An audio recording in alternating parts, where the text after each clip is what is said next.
how to set up Outlook on your Android phone. So open the Play Store and search the Outlook option, then search.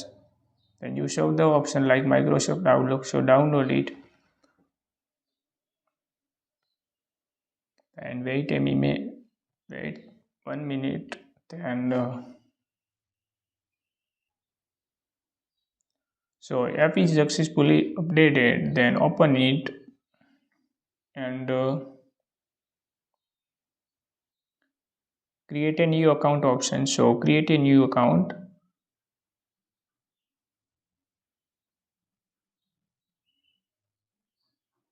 Then enter your email like anything.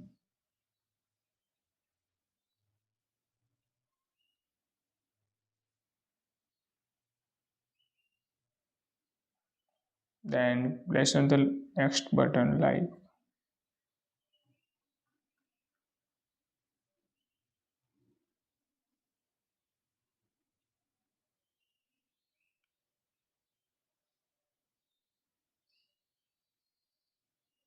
Then enter the code and sign up, and your Outlook is successfully created.